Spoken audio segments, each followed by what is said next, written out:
قرآن میں جو متشابہات ہیں دو قسم کے ہیں.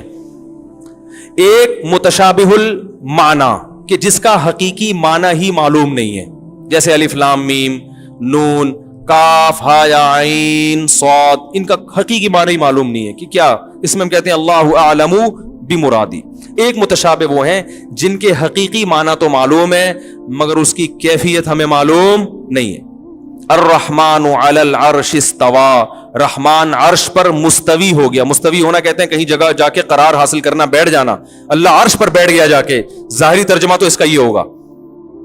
تو ہم یہ نہیں کہہ سکتے اس کا لفظی ترجمہ ہمیں نہیں آتا, بھائی وہ تو آتا ہے. اب اس کی کیفیت کیا ہے, یہ متشابہات میں سے, کیونکہ اللہ کا بیٹھنا ہمارے بیٹھنے جیسا نہیں ہے, اللہ کا کسی جگہ قرار حاصل کرنا ہماری طرح نہیں ہے. تو جس کی طبیعت میں فتنہ ہوگا وہ ان آیتوں کو عوام میں بیان کرے گا اور اس پہ مناظرے کرے گا, اس پہ لڑے گا.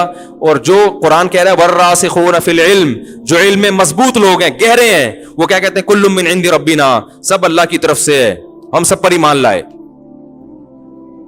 اے اللہ تو ہی جانتا ہے اس کی حقیقت کیا ہے, تو یعنی اس کی کیفیت کیا ہے. تو اس لیے اسی طرح حدیث میں قرآن میں آتا ہے, حدیث میں بھی ایسی بہت ساری آیتیں آئی ہیں.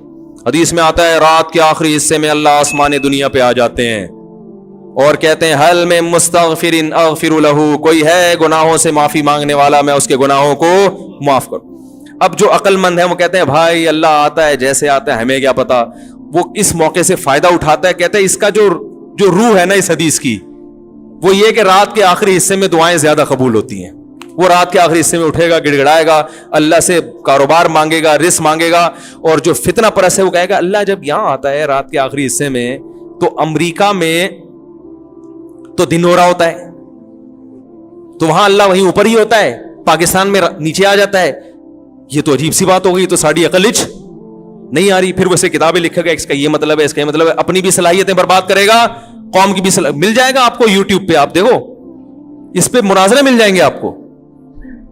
بھائی اللہ ہی جانے یار, ہمیں تو ہمیں اب اللہ ہماری طرح کا تھوڑی ہے کہ ہم اس کو کہیں یوں کر کے آ رہا ہے تو یوں کر کے آ رہا ہے. بھائی اللہ آتا ہے بس, جو ہمیں نہیں پتا کیسے آتا ہے بس. قرآن حدیث میں آتا ہے, قرآن میں تو اللہ کے ہاتھ کا بھی تذکرہ ہے کہ اللہ کا ہاتھ, اور حدیث میں آتا ہے کہ اللہ کے دونوں ہاتھ دانے ہیں. اب یہ اور عجیب, پہلے تو اللہ کے ہاتھ کا مطلب کہ بھائی اللہ تو ہاتھ پاؤں کا محتاج تھوڑی ہو, پھر دونوں دائیں کیسے, رائٹ اور لیفٹ جو ہے نا یہ تو ایک دوسرے کی نسبت کہا جاتا ہے. یہ چیز لیفٹ ہے اس کی نسبت, اور یہ رائٹ ہے اس کی نسبت. اگر میں یہاں لے آؤں یہ تو یہ لیفٹ بن گئی اس کی نسبت. لیفٹ رائٹ بذات خود تو کچھ نہیں ہوتا نا, لیفٹ کا مطلب ہوتا ہے اس کی نسبت لیفٹ میں ہے. تو دونوں ہاتھ رائٹ عقلی طور پر تو پاسبل ہے ہی نہیں. جب ایک ہاتھ ہے تو اس کے مقابلے میں دوسرا یقیناً لیفٹ ہی ہوگا, لیکن حدیث میں آتا ہے دونوں کیا ہے رائٹ, کیونکہ لیفٹ جو ہے نا, لیفٹ کا لفظ ایک نحوست کی علامت سمجھا جاتا ہے. تو اللہ کے ہاتھ میں تو برکت ہی ہے بھائی. تو اس لیے ہم کہیں گے بھائی جیسے ہے, ایک روایت میں یہ بھی آتا ہے کہ اللہ روٹی پکائیں گے اپنے بندوں کے لیے قیامت کے دن, ٹھیک ہے نا. اب جو سینس لیس لوگ ہیں وہ تو پاگلوں کی طرح پاگل ہوتے رہیں گے. جن کو اللہ نے شعور دیا وہ کہیں گے بھائی نبی بیان کر رہے ہیں, ہم سن رہے ہیں, بس اللہ محبت کا اظہار کریں گے جس طرح سے کریں گے, اللہ کی مرضی. اللہ نے قرآن میں کہا کہ اے شیطان تو نے اس آدم کو فرشتہ نہیں, اس آدم کو سجدہ کیوں نہیں کیا, لما خلقت بیدی, جس کو میں نے اپنے دونوں ہاتھوں سے بنایا ہے. اب اللہ جانتا ہے بھائی یہ دونوں ہاتھ سے بنانا محبت سے بھی کنایا ہوتا ہے نا, کہ محبت سے, تو بس اللہ نے دونوں ہاتھ سے بنایا, پتہ نہیں کیسے بنایا بھائی, ہاتھ ہی سمجھ میں نہیں آ رہے ہمیں تو دونوں کہاں سے, اور پھر دونوں سے بنانا کہاں سے آئے گا. بس ہم سمجھ گئے کہ کہنا کیا چاہ رہے ہیں, اللہ تعالیٰ بتانا کیا چاہ رہے ہیں. بھائی بڑے پروٹوکول سے بنایا ہم, اور تو اس کو سجدہ نہیں کر رہا. میں تجھے کہتا گدھے کو سجدہ کر, شیر کو سجدہ کر, الو کو سجدہ کر, تو نہیں کرتا, سمجھ میں آتا ہے. یہ تو بڑی تجھے پتا ہے بڑا اہتمام کیا, اس کے بنانے سے پہلے میں نے فرشتوں کو اطلاع دی ہے کہ ایک مخلوق لا رہا ہوں دنیا میں. تو عقل مند لوگ ان چیزوں میں نہیں پڑھتے. اللہ عرش پر ہے جیسے کہ اس کی شان ہے, ہمیں نہیں پتا. اور الیہ یصعد الکلم الطیب, پاکیزہ کلمات اللہ کی طرف آسمان پہ جاتے ہیں. کیسے جاتے ہیں؟ اب لوگ کہتے ہیں اس پہ جہت لازم آ رہی, بھائی تمہارے لیے لازم آ رہی ہے, مجھے بھی لوگ, میں جس کا بیان دیتا ہوں بہت نیگیٹو کمنٹس آتے ہیں. ایک صاحب نے مجھے بہت کہا کہ آپ نے کہا اللہ عرش پر, اس کا مطلب اللہ کا مکان لازم آ رہا ہے, جب مکان لازم آ رہا ہے تو جہت لازم آ رہی ہے, اس کی سمت میں تو اللہ کا گویا جسم ہے, اس کا مطلب وہ سمت میں تو جسم ہی ہوتا ہے. اور میں نے کہا بھائی باولا ہو جائے گا تھوڑے دنوں میں, باولا ہو جائے گا اور مجھے بھی باولا کر دے گا.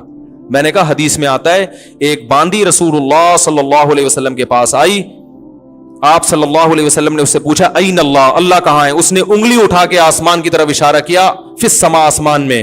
آپ نے فرمایا اعتقھا فانھا مومنہ, اس کو آزاد کر دو یہ مومن ہے. تو میں نے کہا جو اس حدیث کا مطلب تھا میرا مطلب بھی وہی ہے. اب جا بیٹھ کے آپ کتابیں لکھو, اس پہ کچھ بھی لکھو.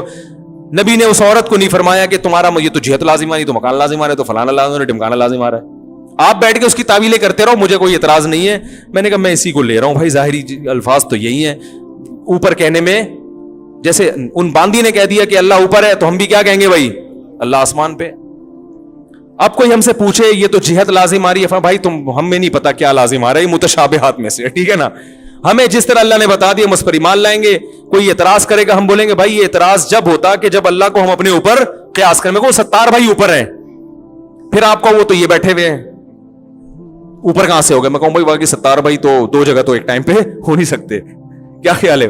تو اللہ ہے بھائی, لیس کمثلہ شیء, اس کی حقیقت ہماری عقل سے بالا تر ہے. تو وہ آسمان دنیا پر بھی آتا ہے, وہ عرش پہ بھی ہوتا ہے اسی وقت پہ, ہمیں نہیں پتا کیسے ہوتا ہے. اور بعض علماء نے کہہ دیا اللہ کی رحمت آتی ہے آسمانوں پہ, تو اس کو اللہ نے آنے سے تعبیر کیا.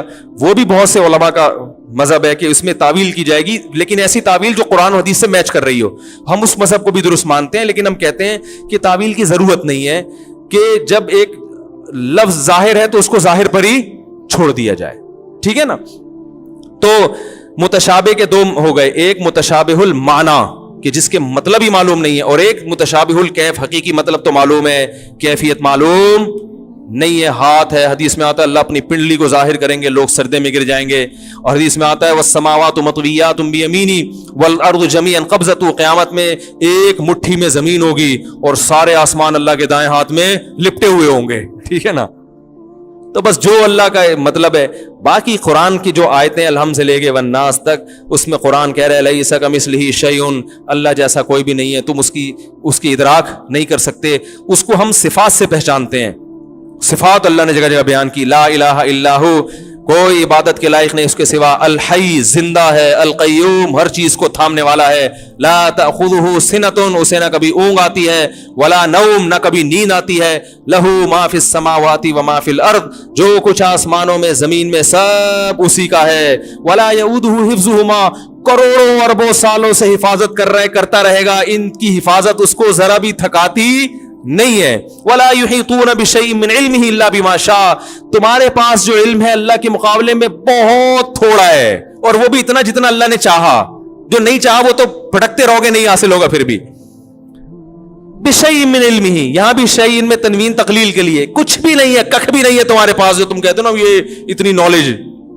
یہ نالج ہے بھائی, دو گردے ہوتے ہیں, ٹھیک ہے نا, ٹھیک ہے. جب پہلی دفعہ سائنسدان نے گردے ایجاد کیے تھے تو کتنے بھائی, کڈنی کتنے, دو, وہ بڑا خوش ہوا تھا. لیکن اب سائنسدان اس پہ مذاق اڑاتے ہوں گے بھائی یہ کون سا علم تھا یار, تو نے دو گردے دے. تو آج سے 500 سال کے بعد جو آج کے سائنسدان ہیں, 500 سال بعد والے ان کا مذاق اڑا رہے ہیں, یعنی کہ کیا نالج تھی بیچاروں کی. یہ اس بھی خوش تھے کہ ہم نے پتھری ریز کے ذریعے پتھری نکال دی ہے, اور ہم تو بندہ بھیج کے, ٹھیک ہے نا, وہ پتہ نہیں کہاں تک ٹیکنالوجی پہنچنے والی ہے. تو یہ وہ بھی کچھ بھی نہیں ہے اللہ کے علم کے مقابلے میں. فرمایا کچھ بھی نہیں ہے, بما شاء, جتنا چاہوں میں دے دوں, باقی تم سب جاہل ہو.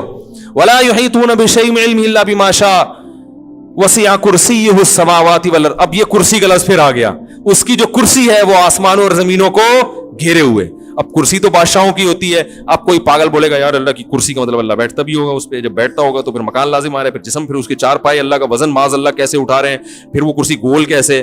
ارے بھائی بادشاہوں کی کرسی ہوتی ہے, اللہ نے کہا میری بھی کرسی ہے.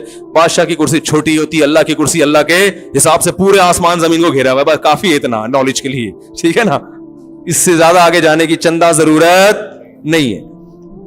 وسع کرسیہ السماوات والارض ولا یؤودہ حفظہما وہو العلی العظیم. آخر میں اللہ نے آیت الکرسی کو ختم کیا کہ علی بھی ہے اور عظیم بھی ہے. علو مرتبے کے لحاظ سے, عظمت, ہر لحاظ سے اس میں بلندی ہی بلندی ہے.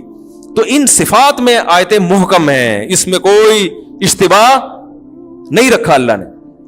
تو یہ متشابہات آیتیں ہیں دو طرح کی, کہ کچھ متشابہ المعنی ہوتی ہیں اور کچھ متشابہ الکیف. کیفیت ان کی کیا ہوتی ہے, مجہول ہوتی ہے لیکن اس کا مفہوم واضح ہوتا ہے. اور وہاں جہاں قرآن میں اجمال آئے گا تو وہ پھر حدیث میں اس کی تشریح ہوگی, اور جہاں قرآن اور حدیث دونوں میں اجمال ہے تو وہاں فقہا تشریح کرتے ہیں. سمجھ رہے؟ اللہ تعالی ہمیں سمجھنے کی عمل کی توفیق عطا فرمائے.